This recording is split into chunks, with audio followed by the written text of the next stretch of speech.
अपनी आगामी फिल्म हिसाब बराबर के बारे में अभिनेता नील नितिन मुकेश ने कहा, मुझे उम्मीद है कि मेरे फैंस मेरे किरदार को पसंद करेंगे। मुझे काफी समय तक अच्छा काम नहीं मिल रहा था। जब मुझे हिसाब बराबर का प्रस्ताव मिला तो मुझे स्क्रिप्ट बहुत पसंद आई। यह एक बहुत महत्वपूर्ण संदेश देती है और यह बहुत महत्वपूर्ण फिल्म है। हम एक सामान्य आदमी की कहानी पेश कर रहे हैं जो सिस्टम से लड़ रहा है। मैं इस फिल्म का हिस्सा बनना चाहता था। हाँ जी। किसका हिसाब बराबर कर रहे हैं भाई? मैं शायद अपने चाहने वालों का और अपने फैंस का जो बेसब्री से इंतजार कर रहे हैं मेरी अगली फिल्म का, शायद एक किस्म से उनका हिसाब बराबर कर रहा हूँ अपनी अगली पेशकश उनके सामने लाने से, और उम्मीद कर रहा हूँ कि वो मेरे किरदार को और मेरी फिल्म को पसंद करें। जी जी। क्या ऐसी खास बात थी जो आपको इसको हाँ करने में क्या अच्छा लगा? नीरज सर, ये एक बड़ा कॉन्शियस डिसीजन था। इनफैक्ट ज्यादातर अनफॉर्चुनेटली अगर कोई दिखता नहीं तो लोगों को एक भ्रम और एक लगने लगता है कि शायद काम मिल नहीं रहा। यहाँ उल्टा था। In fact to be very honest and to not to be sounding very pompous, Covid में बहुत काम आया, बट बहुत जो काम आ रहा था मुझे इंटरेस्ट नहीं था उस काम में, सिर्फ इसलिए क्योंकि I felt that the content that was being offered at that time wasn't up to my interest level, let's put it that way.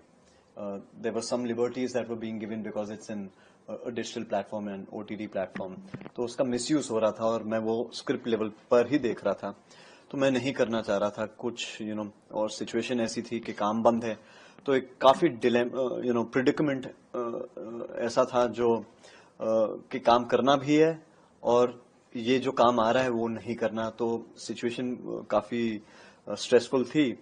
But उसी समय एक शरद पटेल जी आए, the producer of the film, and he offered me this film हिसाब बराबर, and I went and I got the opportunity of meeting Ashwani Dheer sir, who's the writer and the director of the film, and I think he is outstanding. जिस किस्म से उन्होंने इस film को लिखी है, I think पूरा श्रेय the true hero of the film probably is Ashwani sir and the script itself, क्योंकि एक बहुत ही इम्पोर्टेंट मैसेज है, एक बहुत ही इम्पोर्टेंट फिल्म है, एक बहुत स्ट्रॉन्ग स्टोरी हम हमारे दर्शकों तक पहुंचाने की कोशिश हम कर रहे हैं। एक कॉमन मैन की कहानी है जो एक सिस्टम से लड़ाई कर रहा है, और उसको एक बड़े कॉमिक तरीके से इन्होंने दर्शाया है और वो मुझे बड़ा अच्छा लगा। तो जब जाहिर सी बात है, क्योंकि रंग रूप ऐसा है, तो बहुत समय ऐसा भी होता है कि जिस किस्म की कहानी आपको करनी है वो कहानी आपके सामने आती नहीं है, बट कभी कभी कहानियां कुछ ऐसी होती है जिसका आप हिस्सा बनना चाहते हैं, और हिसाब बराबर एक ऐसी फिल्म थी जिसका मैं खुद हिस्सा बनना चाह रहा था। और चाहे वो मैं मिक्की मेहता का किरदार अगर निभाऊं, अगर मेरा जो किरदार है फिल्म में मिक्की मेहता का, वो एक बैंकर है और स्कैमस्टर है और 100 नहीं, 200 नहीं, हजारों 2000 करोड़ों का स्कैम कर रहा है, बट उसमें भी एक किस्म का की ऑनेस्टी है उस कैरेक्टर में।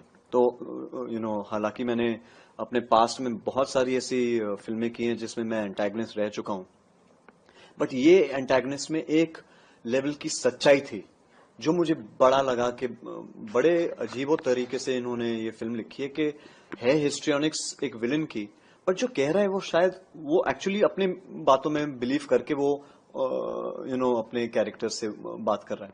तो वो बिलीफ और वो कन्विक्शन के साथ जिस किस्म से फिल्म लिखी थी, मैं बेवकूफ होता अगर मैं इससे